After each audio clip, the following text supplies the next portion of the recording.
Okay, so if in the sound I click on zones, I'm going to get a magical new window coming up. Bloop. New area, right? There's only a few things that have access to this little area, and simpler or sampler is one of them. Okay, so what I have here is a single zone. Okay, I have first one. That's the name of the audio file that we're using. And in this sampler, there's only one audio file. Okay, so what this is telling me is that this audio file gets triggered when I play any key. Okay, so that green bar means any key. And I can also say velocity. So quietest note to loudest note, any velocity. And I can say on any selection. Okay, so the selection is just where this teal bar is, and I can control that using kind of anything I want. If I control click or right click on it, I can go edit MIDI map, or you can just press Command M, and I can map this to some parameter. If I have a MIDI controller or a knob or something like that, I can map it to that.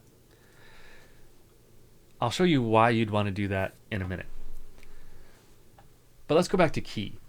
So this sample is going to play when I trigger any key from low to high. But what if I wanted a different sample to trigger when I was in a higher notes? That's easy. I just do this.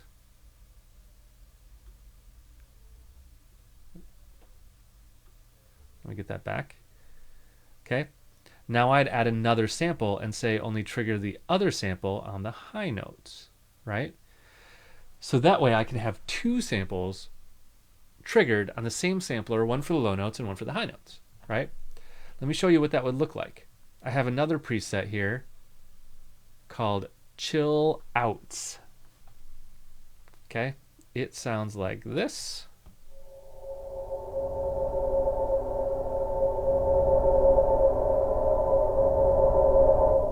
Much more complicated sample. So let's look at the zones for this one. Okay, this one has 5 different zones.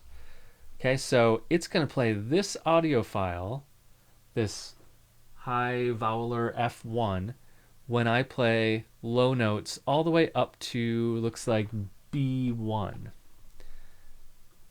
Then it's going to play this audio file when I play anything in the, looks like C2 to B2 range here. And then this audio file when I play anything in this range, this one on this range, and this one on this range. Cool. So it's going to trigger a different audio sample based on what note I play. Now I can look at the velocity and see if they've set up anything for velocity mappings. They have not. So what this means is that all of these samples happen at all velocities, which is cool. That means that it's just not velocity sensitive. That's okay. And the selection probably isn't configured in any special way either. No matter where this is, all the notes play. So only key mapping is set up here.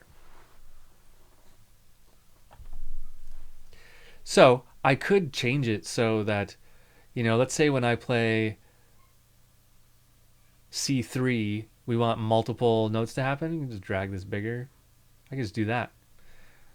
Now all of these are going to get 2 notes because this one's going to trigger all the time. Let's go up here.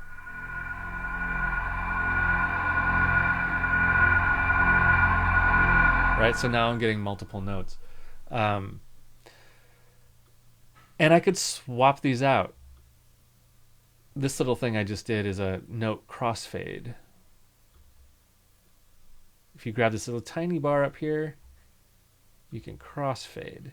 So now it's going to crossfade these 2 samples in these keys. I can set up some really nice sample libraries. So, point is, if you have a big sample library, it has a lot of samples in it. That's what makes them big, and that's what makes the kind of more expensive ones. So it's not just one sample that you're going to transpose all over the place, because the more you transpose a sample, the less real it sounds. So you're going to have different samples triggered.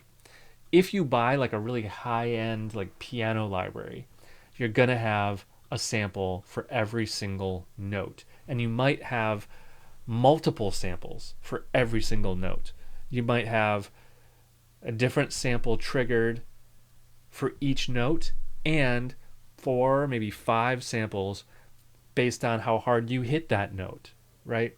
The more samples in it, the more accurate it is when it comes to creating like real sounds, recreating real sounds. So, let me show you an example of that.